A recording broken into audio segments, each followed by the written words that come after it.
think we just had a clear example of what my question is about. I just want to know, how can we approach trans people without them feeling attacked or as if we were rejecting them? Because even though we may be open to listening to them or just our intentions are good, they might still feel like we're trying to do harm to them. People who want to know what our hearts are will know.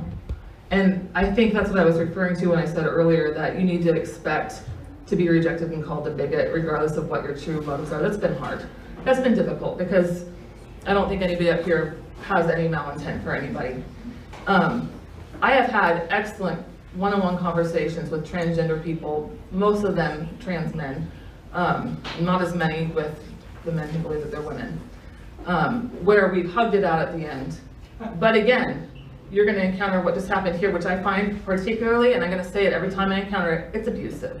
To tell us that because we have a different point of view, that because we are saying that there is a difference between men and women, that we are responsible for people's deaths, that is what domestic abusers do. Absolutely. To silence women. It's nonsense. It's not going to work with me. So I can love you and care about you, but I'm going to call you on that crap every single time. So you aren't going to make everybody happy. If that's your goal, you might as well not get into this discussion at all.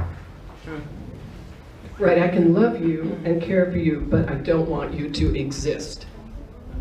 Right? I mean, that's what I'm hearing. My name is, that's what I'm hearing, right? I love you, but please don't exist. So, and according to the UN, that is one of the criterias that the special representative on genocide has for genocide. Right? Right? Okay, so let's just start there. My name is Reverend Patricia Ackerman, and I would like to make a comment. Okay? Can you make a clarification about what it means that we don't want them to exist? Have we advocated for death? I'll tell you later.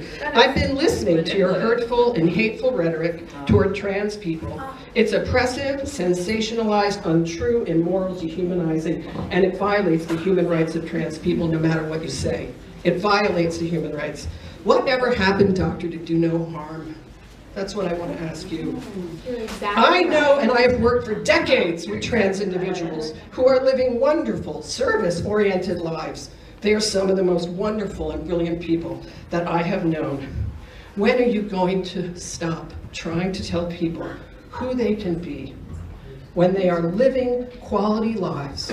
When will you respect the Universal Declaration of Human Rights? Your horrendous discrimination and attacks destroy trans lives. Did you hear that young person who was talking? Your discrimination encourages extreme violence and the murder of trans people. It's very upsetting. You're like a group of mean girls that I used to have in high school. No. You say you do not want to hurt transgender people. That is outrageous, and it's a lie.